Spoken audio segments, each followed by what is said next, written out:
नमस्कार, मैं हूं रजत अवस्थी और आप देख रहे हैं इम्पैक्ट भारत टीवी। आज फिर मैं एक बहुत बड़ी खबर का विश्लेषण करके आपको बताऊंगा और आज की मेरी टैगलाइन है कि देश के दुश्मनों के नाम पर इस देश में मेला क्यों। मैं ये बात इसलिए कह रहा हूं कि हमेशा हिंदुओं से उनका कई साल पुराना इतिहास छुपाया गया। आप ये कह सकते हो कुछ सरकारें ऐसी रहीं, कुछ व्यवस्थाएं ऐसी रहीं, लेकिन आज ऐसी कोई मजबूरी नहीं दिख रही है और हर हिंदू को अपना इतिहास जानने की जरूरत है और जो गलत है उसके खिलाफ आवाज उठाने की भी जरूरत है। कल मैंने आपको नागपुर में हुई घटना और उसके पीछे के कारण और उसके पीछे की साजिश सारी आपको जानकारी दी थी। आज मैं आपको संभल से खबर बताने वाला हूँ। एक इसी तरह का हत्यारा, लुटेरा, आक्रांता आप कह सकते हो था, जिसका नाम था सैयद मसूद गाजी।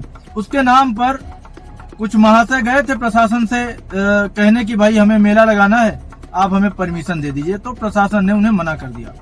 प्रशासन ने कहा या तो आप अभी तक अनजाने में ये मेला लगा रहे थे और अगर आप जानबूझ के लगा रहे थे तो आप देशद्रोही हैं, ऐसे व्यक्ति के लिए हम मेला नहीं लगाने देंगे। तो उस मेले की शुरुआत में जो झंडा गाड़ा जाता है उसको जो जगह होती है प्रशासन ने उसको सीमेंट से बंद कर दिया। आज हम आपको इन जो एक इकोसिस्टम इन सब चीजों के पीछे काम करता है उसका भी पर्दाफाश करके बताएंगे और आपको इस आक्रांता के बारे में भी बताएंगे और आप डिसाइड करिएगा कि क्या ऐसे लोगों के नाम पर इस देश में मेला लगना चाहिए या नहीं। तो कौन था सैयद मसूद गाजी, आपको मैं ये बताऊंगा, जिस पर संभल में घमासान मचा हुआ है। सोमनाथ मंदिर पर आक्रमण में शामिल रहा है वो। अब एएसपी और नेजा मेला कमेटी आमने सामने है। जिन्होंने देश को लूटा उसके नाम पर मेले का आयोजन नहीं किया जाएगा। अगर किसी ने भी नेजा मेले की ढाल गाड़ने के लिए रैली निकाली तो वह राष्ट्रद्रोही कहलाएगा।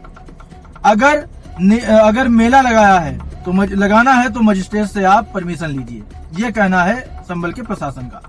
संभल एसपी श्रीचंद ने 17 फरवरी को सैयद सलार मसूद गाजी की याद में लगने वाले नेजा मेला को लेकर ये चेतावनी दी। उन्होंने मेला कमेटी से कहा कि लुटेरे के नाम पर किसी भी हाल में मेला लगाने की इजाजत नहीं दी जाएगी। जिसने सोमनाथ मंदिर को लूटा था उसकी याद में मेला नहीं लगेगा। कौन था ये सैयद सलार मसूद, अब आपको हम ये बताने हैं। तो पहला क्वेश्चन आता है ये कौन था, उसके बारे में जान लो आप। महमूद गजनवी ने 11वीं सदी की शुरुआत में भारत पर आक्रमण किया था। 1001 ईस्वी में गजनवी ने पहली बार भारत पर हमला किया। 17 बार आक्रमण करके भारत के सबसे अमीर मंदिरों में से एक गुजरात के सोमनाथ मंदिर को लूटा और तोड़फोड़ की। सैयद सलार मसूद गाजी इसी मोहम्मद गजनवी का भांजा और उसकी सेना का सेनापति था। भारत पर शुरुआती आक्रमणों में सैयद सलार मसूद गाजी ने मोहम्मद गजनवी के सैन्य अभियान का नेतृत्व किया था। इतिहासकार मोहम्मद नाजिम ने 1930 में कैम्ब्रिज यूनिवर्सिटी प्रेस से छपी अपनी किताब the life and times of Sultan Mahmud of Ghazna उसमें इसके बारे में बताया है।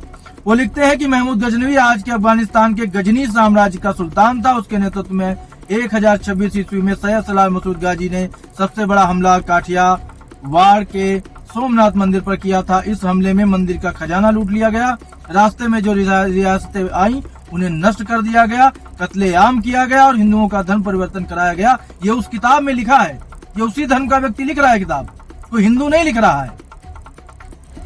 वो बता रहा है कि ये व्यक्ति क्या था, कैसा था, इसने क्या क्या किया है। दूसरा सवाल आता है कि सैयद सलार मसूद गाजी का यूपी से क्या कनेक्शन है। बहराइच के रहने वाले इस इतिहासकार मौलाना मोहम्मद अली मसूदी ने सैयद सलार मसूद गाजी पर अनवारे पसऊदी नाम से किताब लिखी। इसके मुताबिक 1026 ईस्वी में गुजरात के सोमनाथ और आसपास के हिस्सों पर हमला और कब्जा करने के बाद सैयद सलार आगे बढ़े। ऐतिहासिक उल्लेखों के मुताबिक करीब 1030 ईस्वी में सैयद सलार यूपी के आज के बहराइच पहुंचा। उसका सामना यहाँ के राजा सुहेल देव से हुआ। आसपास के रियासत से राजाओं को भी उसने चुनौती दी। राजा सुहेल देव ने सैयद सलार के सामने समर्पण करने से इनकार कर दिया। तब सुहेल देव श्रावस्ती राज्य के राजा थे। उन्होंने अपने पड़ोस के 21 राजाओं के साथ मिलकर संयुक्त सेना तैयार की। बहराइच में सैयद सलार मसूद गाजी और इन राजाओं की संगठित सेना के बीच जंग हुई। इसमें महाराजा सुहेल देव ने सैयद सलार को हरा दिया। युद्ध में सैयद सलार मारा भी गया। सैयद सलार को उसकी सेना ने वहीं बहराइच में ही दफना दिया। यहाँ आज भी उसकी कब्र है। यह सुनकर मुझे कम से कम पढ़कर खुशी हो रही है कि उसे मारा सुहेल देव ने। वहीं पर ये मेला लगाने की उसकी याद में बात हो रही है। ये कौन सा बड़ा भारी पुरुष था, ऐसा महापुरुष था जिसपे मेला लगाना है। तीसरा सवाल, बहराइच में सैयद सलार मसूद गाजी की कब्र कब बनी? बहराइच के स्थानीय इतिहासकार और बलरामपुर में MLK PG कॉलेज में इतिहास विभाग के प्रोफेसर तबस्सुम फरकी इस बारे में बताते हैं। उनके मुताबिक 12वीं सदी में दिल्ली सल्तनत के शासन के समय इसकी कब्र को दरगाह में बदल दिया गया। 1246 में 1266 ईस्वी तक नसीरुद्दीन महमूद दिल्ली सल्तनत का सुल्तान था। उसने सैयद सलार की कब्र पर मजार बनवा दी। इसके बाद से यहाँ दिल्ली के सुल्तान आने लगे। धीरे धीरे आम लोगों के बीच ये आने जाने और मत्था टेकने से यह दरगाह में बदल गई। 13वीं सदी में अफ्रीकी यात्री इब्न बतूता ने भी यहाँ आने का जिक्र अपने यात्रा वृत्तांत में किया है, जिसने कत्लेआम किया, रियासतें लूटी, मंदिरों को लूटा, हत्यारा था। उसके नाम से दरगाह बन गई, लोग वहाँ मत्था टेकने लगे, वो उसको भगवान बना दिया गया और उसी की याद में इनको मेला लगाना है। अब आप लोग बताइएगा कमेंट में कि क्या उसके नाम पर मेला लगना चाहिए या नहीं लगना चाहिए। अगला सवाल, मसूद गाजी क्यों प्रसिद्ध हुआ, उसके नाम पर मेले क्यों लगने लगे, ये भी बताता हूँ आपको। दिल्ली यूनिवर्सिटी के प्रोफेसर और इतिहासकार शाहिद अमीन ने इसे अपनी किताब conquest and community the afterlife of warrior saint Ghazi Miyan में लिखा है। यह सैयद सलार को एक योद्धा संत के रूप में बताते हैं। उन्होंने सैयद सलार मसूद गाजी को पशुओं की रक्षा करने वाला बता दिया, जो कत्लेआम कर रहा है, मंदिरों को लूट रहा है, पशुओं की रक्षा कर रहा है। जबकि तब के ज्यादातर मुस्लिम आक्रांता हमले में लोगों के पालतू पशुओं को भी मार देते थे। इसके अलावा किताब में सैयद सलार का प्रिय पेड़ महुआ बताया गया है। वो महुआ का पेड़ जिसे तथाकथित कुछ जाति विशेष के लोग का वृक्ष कहा जाता था। साथ ही वो पान चबाता था, तो जब उत्तर भारत में खूब प्रचलित था। इतिहासकार शाहिद अमीन दावा करते हैं कि सैयद सलार की इस छवि ने उन्हें सभी धर्मों के लोगों के बीच लोकप्रिय बनाया, जबरदस्ती बना दिया लोकप्रिय। ये जबरदस्ती लोकप्रिय बना रहे सभी धर्मों के बीच में। एक विशेष धर्म को टारगेट करके उनके मंदिर लूट करके उनकी हत्या कर रहा है और ये उसमें प्रसिद्ध हो रहा है।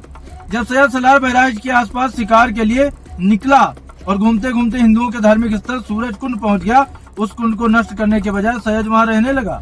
ये देखो, इतने लोग हैं, ये लीपा पोती होती है, वो वहां रहने लगा। उसका धर्म मन परिवर्तित हो गया होगा। उसके बाद भी जाके सोहेलदेव से वो युद्ध में हार रहा है, मर रहा है।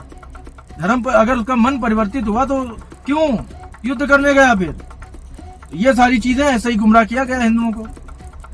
अगला, सैयद सलार मसूद गाजी के नाम पर कहां कहां मेला लगता है? बहराइच और संभल के सैयद सलार मसूद गाजी के नाम पर मेला लगता है। बहराइच में हर साल मई में यहाँ उर्स मनाया जाता है। उर्स दरगाहों पर होने वाला सालाना धार्मिक उत्सव होता है।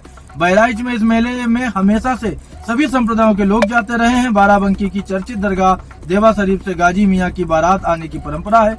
उसके आने के साथ ही यहाँ मेले की शुरुआत होती है। बहराइच में इसी दिन हिंदुवादी संगठन महाराजा सोहेलदेव का विजयोत्सव मनाते हैं। बहराइच के अलावा संभल में सैयद सलार की याद में नेजा मेला लगता है। ये होली के बाद के दूसरे मंगलवार को लगता है। अगला सवाल आपको बता देते हैं, क्या सच में सैयद सलार मसूद गाजी महमूद गजनवी का भांजा था? ये भी क्वेश्चन है।